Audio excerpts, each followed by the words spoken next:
Que bom que estamos aqui, que acabamos de ouvir esse precioso ensinamento de Jesus, mais uma parábola, né, meu irmão? Domingo passado fomos presenteados com a parábola do semeador, e Jesus falava sobre o mistério do céu.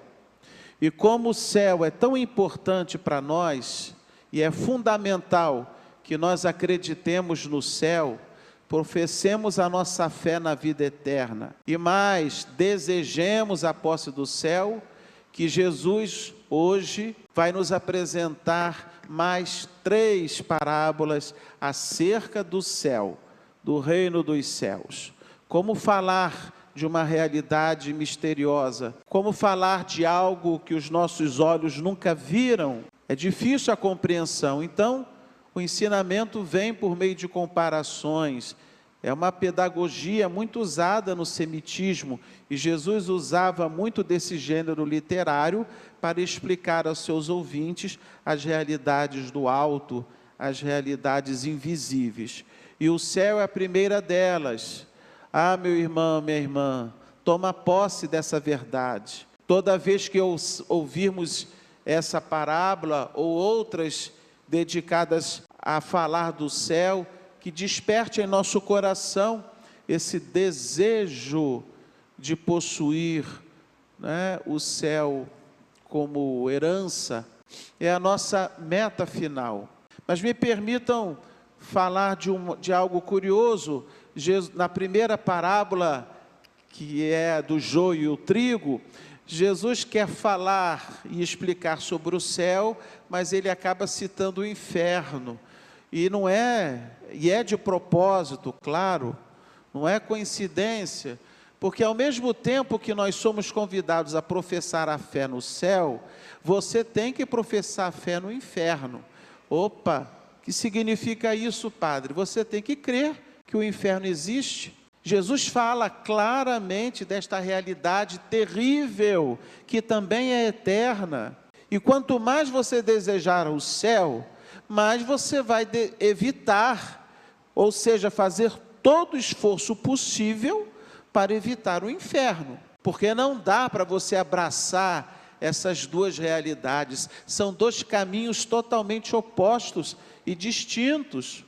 Ou você faz uma opção pelo céu, e essa é a proposta clara do ensinamento de Jesus, ou você faz a proposta do inferno e assuma as consequências disso. O fato é que nós temos o dom da liberdade dado por Deus para uma escolha assertiva. Eu não posso usar a liberdade para o mal, ela tem que ser direcionada para o bem, para a verdade. Então a nossa liberdade deve estar a serviço da verdade, do bem supremo que é Deus. Agora, infelizmente, o diabo, e aqui ele foi citado como aquele que plantou o joio, ele vem e com a proposta que veio pelo pecado original, a concupiscência da carne, ou seja, a nossa natureza, ficou inclinada a pecar, a desobedecer a Deus. Por isso a gente peca com tanta facilidade. Mas vem a graça de Deus, vem o Senhor na sua misericórdia infinita, na sua clemência, como cantamos no Salmo, que não nos quer no inferno, e vem com a proposta: volta para mim, vem para mim, eu te ajudo a você não pecar. Busca os meios santificantes, você não está sozinho nessa. Olha, na segunda leitura nós ouvimos, o Espírito Santo vem em socorro dos justos, vem em auxílio das nossas fraquezas. Então, se a luta é grande, claro que é, eu não posso lutar desarmado, eu tenho os meios santificantes, eu tenho os sacramentos, eu tenho a minha igreja, eu tenho Nossa Senhora e a sua poderosa intercessão, eu tenho a palavra de Deus, que há de me orientar para que eu faça as escolhas certas nessa vida, pois o campo onde o joio e o trigo estão, Jesus explica, é o mundo. Portanto, é aqui e agora que nós vamos tomar a nossa decisão que valerá para a eternidade. Depois da morte, meu irmão, minha irmã, não há como você se decidir, não há. E por isso que Jesus pacientemente ainda não veio para a colheita final. Nós ficamos muito escandalizados, e eu concordo com você, quando nos deparamos com essa aberração que o mundo se encontra, essa maldade que prolifera, os noticiários trazendo as notícias cada vez mais alarmantes, guerras, conflitos, terrorismo, ódio, morte, assassinato, doenças, pestes, tudo acontecendo ao mesmo tempo. Onde está a origem do mal? Tem um causador. Mas nós temos a tentação de culpar Deus pelos malefícios que acontecem, por essa desordem que é a consequência da desobediência a Ele. Ele, sendo vítima, ainda se torna o causador, o culpado dos males que acontecem. Chega aí, vou dar só um exemplo, uma pessoa, um homem que vai, bebe todas, pega o carro alcoolizado, vai dirigindo embriagado, mata aí uma família inteira. Meu Deus, por que Deus viu? Deus permitiu isso? Onde está Deus? Por que Deus fez isso? Olha aí, olha o culpado.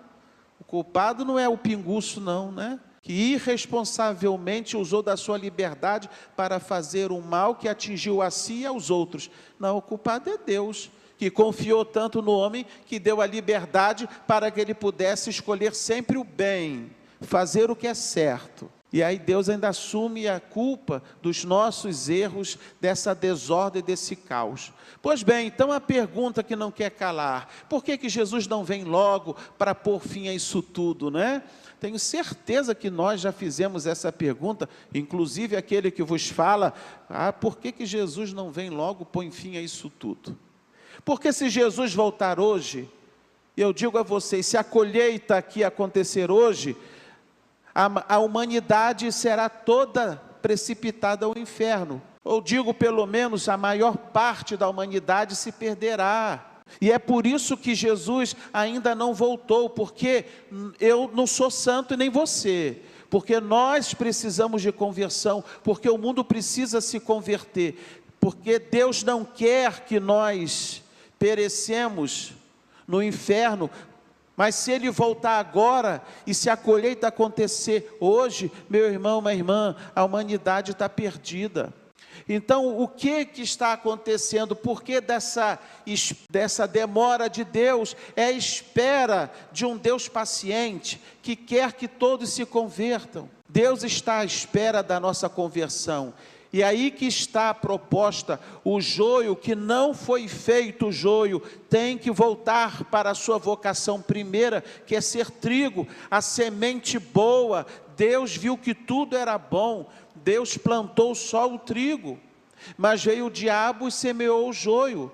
Mas a necessidade, a proposta é essa, é a conversão do joio, é aqueles que estão afastados, os opositores à fé, a Deus, que voltem enquanto há tempo e que se convertam. Por isso que o Senhor ainda não pôs fim nisso tudo, porque Ele está à espera que os homens se salvem. Meus irmãos e irmãs, é simples assim. Deus é rico em paciência, e Ele dá os meios, Ele insiste em que a humanidade possa se voltar a Ele. Por isso que ainda nós somos, obrigados a conviver nesse caos, porque a humanidade e os corações não se rendem a Deus. O que fazer disso? Persevera no bem, não desanime. Você que está procurando ser trigo, semente boa, você não pode se converter para joio, porque quem tem que mudar é quem está errado. Quem está certo, peça a graça da perseverança, peça a graça da fidelidade, busque os meios, porque senão você também cai, e eu caio também. Sem a graça de Deus ninguém persevera.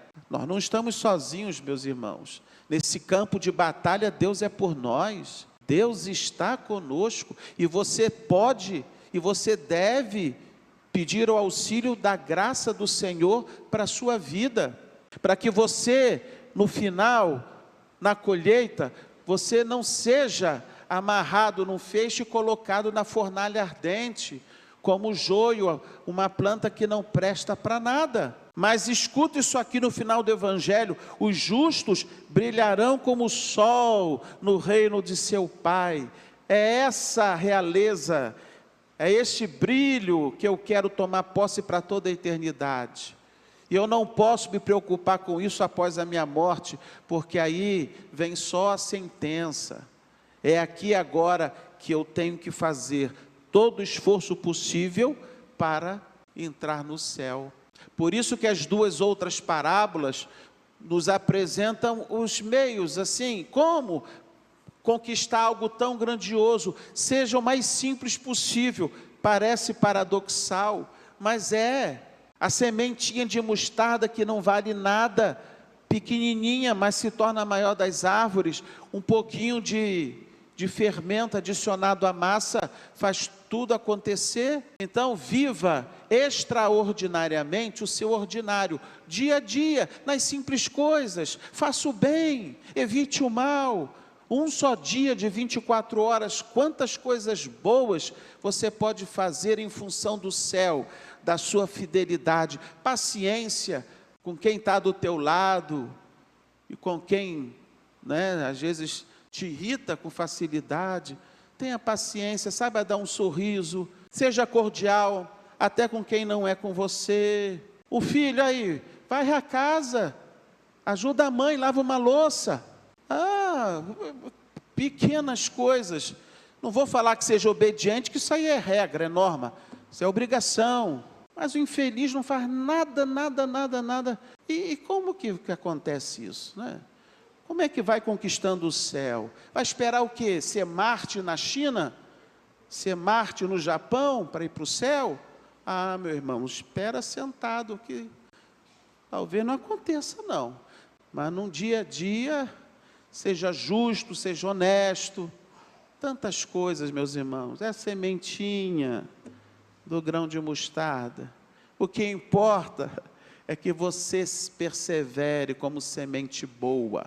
E eu vou terminar dizendo uma coisa: você é bom, meu irmão. Você é boa, minha irmã. Não deixe que o diabo te engane. Você é bom, você foi feito por Deus. Persevera nisso. Não deixa que o mundo te tire do céu. O propósito é esse. Nada tem que ter, ou deve ter mais interesse na minha vida. Nada pode ser mais interessante do que, um dia gozar desse reino que não me será tirado mais. E será eterno e feliz. Não desanimemos não. Porque a impressão é que o mal prevalece sempre. Meu irmão, isso é mentira. Já temos um vencedor que está ao nosso lado. Deus venceu. Espera, aguarda a vitória definitiva, mas vai conquistando ela, a sua vitória, dia a dia, passo a passo, na fidelidade ao Senhor. Porque quando Ele voltar, para que Ele encontre corações abertos ao chamado que Ele nos faz. Deus abençoe e nos sustente na caminhada.